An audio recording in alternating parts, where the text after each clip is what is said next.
ተደርጎ ጓደኞቿ መላ ቤተሰብ አዝማ ዘመድ የተባለ ሸኝተውታት ነበር። ግን በሆነ አጋጣሚ መቼም ሰው ሀገር ውስጥ ከሆነ በሆነ አጋጣሚ ይገኛል። ያቺ ልጅ ግን ስሟ ቀይራ ሌላ ቦታ ምን የመሰለ ሆቴል ራሄል እንድጠፋ ባደረገችበት ራሄል በምጠጣው መጠጥ ላይ መድኃኒት እንድትጨምር መድኃኒት የጨመረች ልጅ ናት። ያ መድኃኒት እንድትጨምር እሺ ብላ ያ ስራ በሰራችበት ብዙ ብር ነው የተከፈላት። ነገራችን ላይ የሰውን ህይወት ሊጠፋ ከአቅማችሁ በላይ የሆነ ብር ነው የሚከፈለው።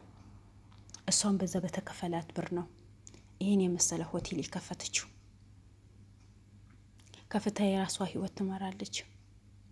ግን ራሄል ላትመለስ ነው የሄደችው። እናቷ እዛ ጋር ተቃጥላ ነው ያለችው። ቤተሰቦቿ ተቃጥላ ነው ያሉት። አቤል ምንም በማያውቀው ነገር ምንም በሌለበት ነገር ለእውነት የሚሰራ ለእውነት ቀና ደፍ የሚል ልጅ ራሄልን አንተ እንደዚህ ያደረካት፣ ራሄልን አንተ ነው ያስረገዝካት፣ ራሄል እርጉዝ ሆና ነው የሞተችው፣ ራሄል እርግዝናዋ እንዳይታወቅ ዲኤንኤን ምርመራ ሸፈናችሁት፣ የአስክሬን ምርመራ ሸፈናችሁት እናንተ ብር ስላላችሁ፣ አንተ ብር ስላለ። ብቻ አቤል ብዙ መከራና ብዙ ስቃይ እንዳሳለፈ ሁላችንም እናውቃለን። ግን ነገሩ ዛሬ ሌላ ነገር ሆኖ ነው የተገኘው። ልጅቷ ታምራት አላቅም ራሴ የሰው ቤት ሰርቼ ሬስቶራንት ሰርቼ እንደዚህ ብዬ ነው የራሴ ሻይ ቤት የከፈትኩና ያለችው ነበረው። እሺ ሻይ ቤት ክፈቺ፣ ችግር የለውም። ነገር ግን ከሀገር ሳትወጪ እንዴት ከሀገር እወጣለሁ ብለሽ አስወረተሻል። በቃ ዝም ብዬ ነው ጓደኞቼ ሊያገኙ ስላልፈለኩኝ፣ ማንም ሊያገኝ ስላልፈለኩኝ። ይሄ ትልቅ ውሸት ነው። ይሄ ትልቅ ውሸት ስለሆነ መጠየቅ አለባት። ለምን ሌላ ውሸት ታወራለች? ለምን ስም ቀይራ ሀገር ላይ ትኖራለች? ለነገሩ ሀገራችን ላይ ብር ያለው ሰው እንደፈለገ መሽከርከር ይችላል። ስምን ቀይሮ ሌላ መታወቂያ አውጥቶ የውሸት መታወቂያ ይዞ መጓዝ ይችላል። ያ ምንድነው? ብር ካላቸው ነው። ብር ካላቸው ሀገራችን ላይ የማይሰራ ነገር የለም። ያው ብር ተከፍሎ ለሰው ህይወት የሚያጠፉ ሰዎች አሉ አይደል? ሰውን እንዳይኖር የሚያደርጉ ሰዎች አሉ አይደል? ያ ምንድነው? እኛ እንኖር፣ እኔ ብቻ ልኖር፣ እኔ ብቻ ልልበስ፣ እኔ ብቻ ልደሰት፣ እኔ ብቻ ቀን ይውጣልኝ፣ እኔ ብቻ ደስተኛ ሁኜ ልኖር የሚሉ ሰዎች የሞሉበት ሀገር ነው። አይ እኛ እንኖር፣ እኛ እንልበስ፣ እኛ እንብላ የሚሉ ሰዎች ደግሞ እንደ አቤልና እንደ ሉል መከራና ስቃይ ይደርስባቸዋል። ቀና ብሎ እንዳይሄዱ ያደርጓቸዋል። በስነ ስርዓት ቤተሰባቸው እንዳይምሩ ያደርጓቸዋል። ግን እንደቺ አይነት ልጅ እኔ ሆቴል ከፍቼ እንደፈለኩኝ ተዝናንቼ ከነ ባለ ሀብቶች እንደፈለኩኝ እንደኖራለሁ ምትል እንደዚህ በውሸት መታወቂያ አውጥታ ማንነቷ ቀይራ መኖር ትችላለች። ያ ምንድነው? ራሄል ለማጥፋት በሰራችበት በሰነጠለችበት ሙያዋ ከአቅሟ ብር ተከፍለዋት ነው። ስለዚህ ከአቅሟ በላይ የሆነ ብር የተከፈላት ዛሬ እንደፈለገች ነው የምትጨፍረው፣ እንደፈለገች ነው የምትኖረው። ራሄል ላትመለስ ሄዳለች። እኔ ከምንም ነገር የሚያሳዝነኝ ሁላችንም ሟቾች ነን፣ ሁላችንም ሀጆች ነን። ማናችንም እዚህ ጋር የምንቀረው ሰዎች የለም።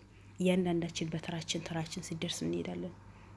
ግን ምንም ባልሰራው ለህዝብን ስለደረሰ አገራችን ላይ ውሸት አይሰራ፣ አገራችን ላይ ሰው አይበደል ባለበት የተሰቃየው የታሰረበት ከሱ አርፎ ትርፎ ቤተሰቦቹ የተሰቃዩበት በሱ የመጣ ሰው ሞተዋል፣ በሱ የመጣ ሰው ተጎድተዋል።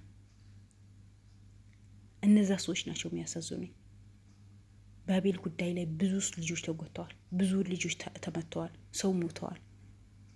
ያ ለአቤል ለእውነት ስለቆሙ። ግን እነዚህ ምንም የሰውን ህይወት የሚያሳዝናቸው ሰዎች እና ለራሳቸው ብቻ የሚኖሩ ሰዎች እንደፈለጉ እንደዚህ ተዝናንቶ ይኖራሉ። ሁሉ ነገር ልደብቅ ነው የሞከረችው። ታምራት አላውቀውም ማን ነው። ያው ሆቴሌ ብዙ ባለ ሀብቶች ስለሚመጡ በዛ ሊመጣ ይችላል እንጂ እኔ ምንም አውቀው ነገር ነው ያለችው የነበረው። የሰው ቤት ሰርቼ ነው ለዚህ የደረስኩት፣ የሰው ቤት ሰርቼ ነው እንደዚህ ሀብታም የሆንኩት ያለችው። ግን ታምራት ሲመጣ ጊዜ ተንቀጥቅጣ ከተቀመጠችበት ሶፋ ነው የተነሳችው። ለምን? ይህ ውሸት በሆኑ ምን አመጣው? ጭራሽ ፓርቲ አላቅም፣ ራሄል አላቅም። ማናት ራሄል? የምን ፓርቲ ነው? እኔ በህይወቴ ፓርቲ ገብቼ አላቅም። ከገጠር እንደመጣሁ ሰው ቤት ነው የገባሁት። ያላወራችው ነገር ያልቀባጠረችው ነገር የለም። ግን በመጨረሻ እውነት ሆኖ የወጣው የሆነች ዶክተር አለች ከእሷ ጀርባ። እሷ ያንዳንዱ ነገር አሰነጠለቻት። ስልጣን እንድትወስድ ተደረገ።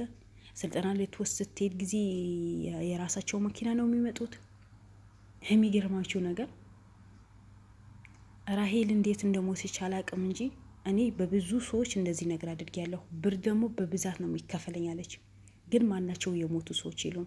በጊዜ መድኃኒቱ በሚጠጡበት ላይ መድኃኒት አደርጋለሁ፣ ይሰክራሉ፣ ራሳቸው ስቶ ይወጥቃሉ እንጂ ይሄ የሞት ያክል የሚያደርስ ነገር ምንም ነገር የለም። ነገር ግን የእሷ ነገር እንዴት እንደሆነ አላቅም። አዎ ሂጂ አድርጌባታለሁ፣ በመጠጧ ላይ ጨምሪ ተብያለሁ። ይሄም የነገረችኝ ዶክተር ናት።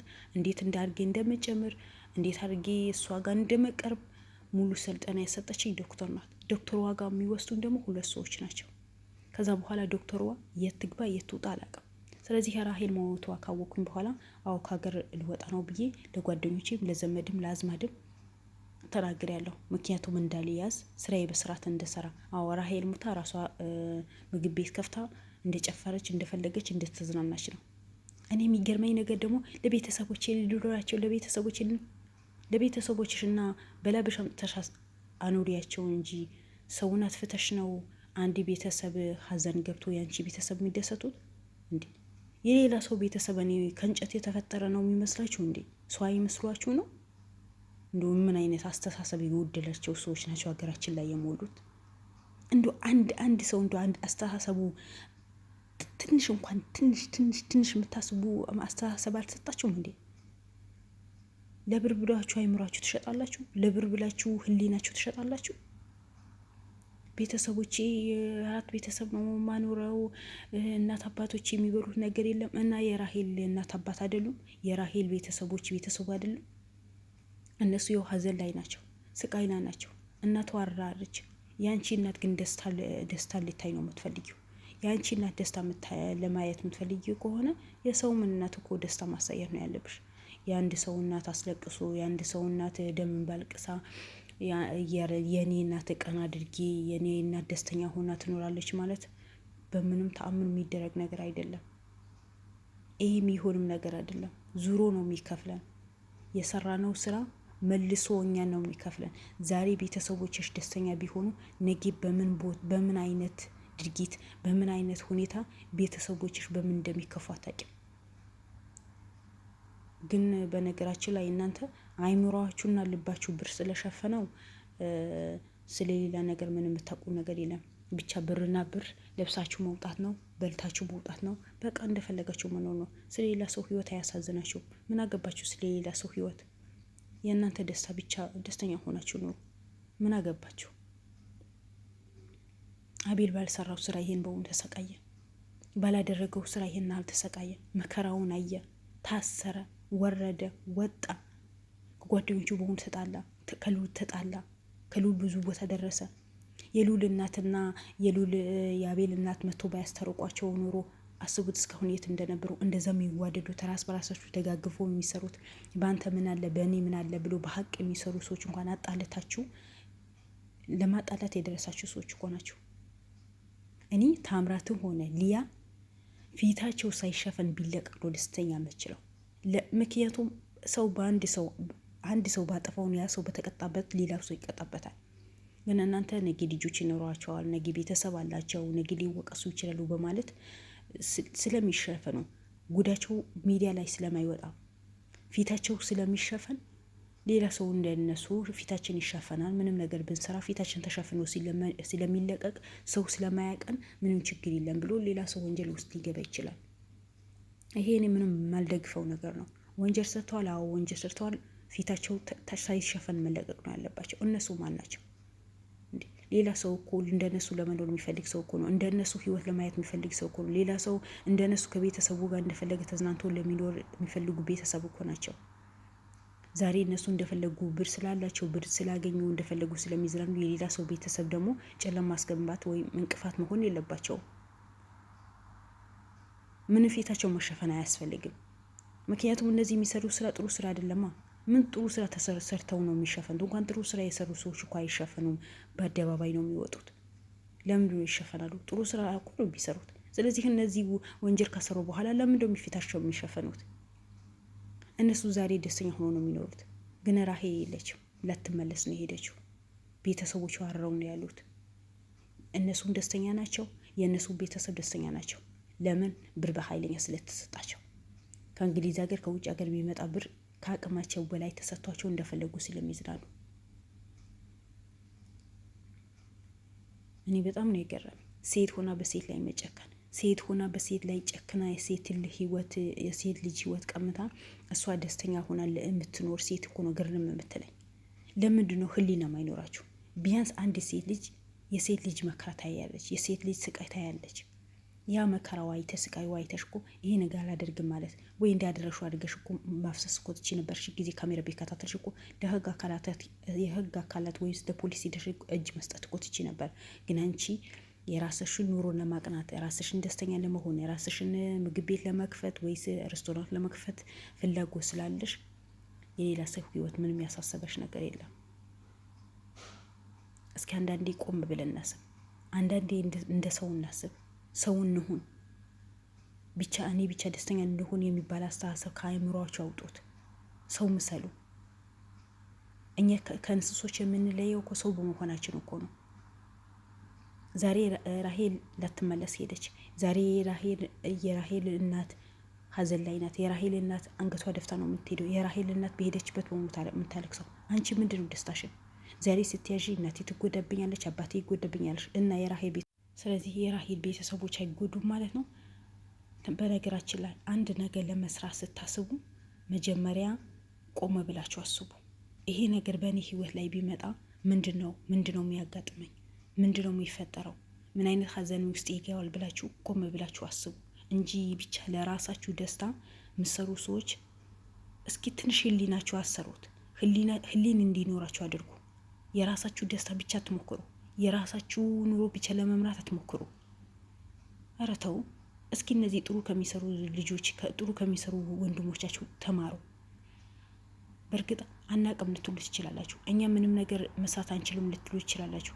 ግን ከነ ሉልን ተማሩ። ከነ ሉልን ጥሩ ነገር ተማሩ። እነሱ ለእናንተ አርአያዎች ናቸው። እነሱ ምን ባገባቸው ነው በዚህ ሁሉ የሚሰቃዩት? ምንም ያገባቸው ነገር እኮ የለም። እንደናንተ እኮ አያገባንም ብሎ መተው ይችል ነበር። ግን ሰው ስለሆኑ ህሊና ስላላቸው ነው ይህን ስራ በሙሉ መከራና ስቃይ፣ ድብደባ፣ ብዙ ጊዜ ቤተሰባቸው ማስፈራሪያ ተደርጎባቸው ለቤተሰባቸውን ስቃይ አይቶ ነው የሚሰሩት። ግን እናንተ ይሄ በሙሉ ምንም ልትረዱ አትችሉ።